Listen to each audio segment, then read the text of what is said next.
आप विपक्ष के ट्रैप में फंस रहे हैं। आप इंडिया का विरोध कर रहे हैं क्योंकि विपक्ष इंडिया की बात कर रहा है। जी कोई अच्छा मुझे एक बात बताइए, इंडिया का विरोध कर रही है भारतीय जनता पार्टी। अमीश जी देखिए इंडिया का विरोध। अमीश जी मैं आपको एक सवाल पूछ सकता हूं? जी सवाल क्यों पूछे? मैं सवाल पूछ रहा हूं। बीजेपी इंडिया का विरोध कर रही है, लेकिन ये सवाल इंडिया का विरोध है। मैं जवाब दे, जवाब नहीं दे सकते। बीजेपी इंडिया का विरोध कर रही है। ऐसा है संजय भाई, 5-5 मिनट बोले आपने, एक भी बार इंटरप्ट नहीं किया। आप मुझे 10 सेकंड में 2 बार इंटरप्ट करना, ठीक है? आपकी मैं समस्या समझ सकता हूं, पर मैं आपसे सिर्फ इतना पूछना चाहता हूं, सर्जिकल स्ट्राइक को खून की दलाली और फर्जिकल कहने वाला इंडिया के साथ है, खिलाफ है? बालाकोट को चील कौवे मरने वाला इंडिया के साथ है, खिलाफ है?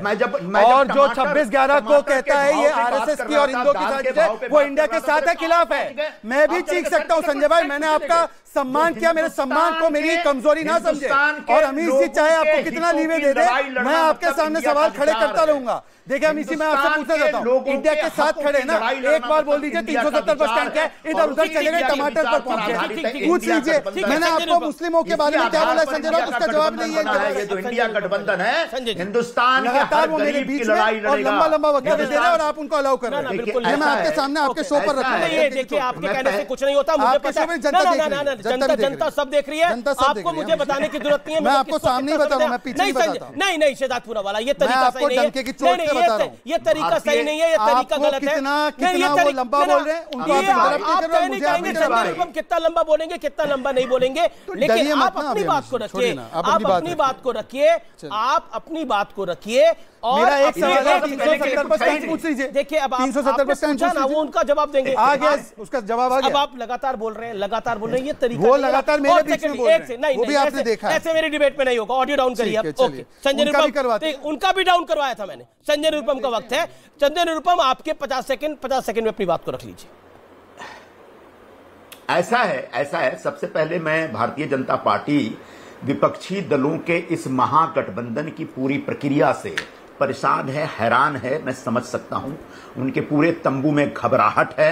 वो पिछले 1 महीने से परेशान हैं। जैसे ही पटना में हमारा एक सम्मेलन हुआ, उसके बाद प्रधानमंत्री जी भोपाल में जाते हैं और जोरदार शब्दों में भाषण देते हैं कि 70,000 करोड़ का घोटाला एनसीपी के लोगों ने किया, 25,000 करोड़ का बैंक घोटाला किया इसमें, और ऐसे सिंचाई का घोटाला किया, पूरा लिस्ट बताई।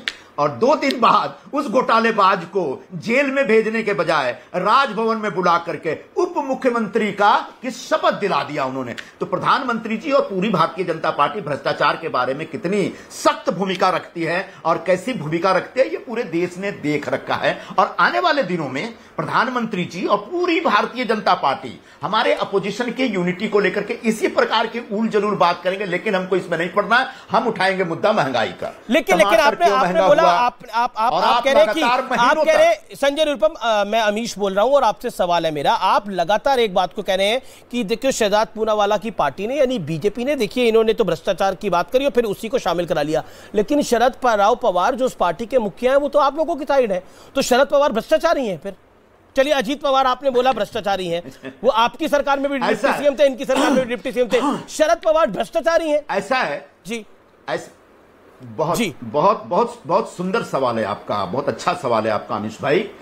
एनसीपी के ऊपर जो भ्रष्टाचार के आरोप लगे थे, मुख्य तौर पर उसके किंग पिन जो बताए गए बीजेपी की तरफ से, वो अजीत पवार बताए गए। ठीक है। देवेंद्र फडणवीस जी कहते हैं कि जैसे हमारी सरकार आएगी तो अजीत पवार चक्की पीसिंग एंड पीसिंग जेल में जाएंगे, और वो जेल में भेजने के बजाय फडणवीस जी उनको अपने बाजू में बैठा लेते हैं। ठीक है, शरद पवार पर कोई आरोप ही नहीं था, बल्कि पिछले चुनाव के समय शरद पवार के ऊपर बोला गया कि ईडी जाएगी, और जैसे ही वो ईडी जाते उन्होंने कहा नहीं हमारे पास। ठीक है, जवाब ले लेते हैं।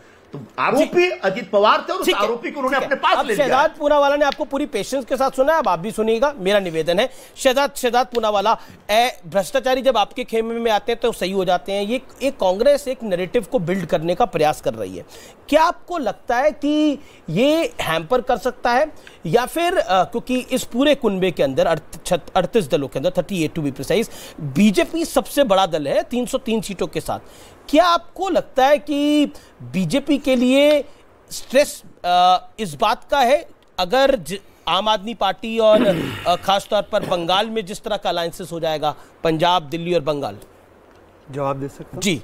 कितना मिनट बोल सकते हैं? आप अपनी बात को रखिए 1 मिनट में, इंटरप्शन के बिना। जी, धन्यवाद।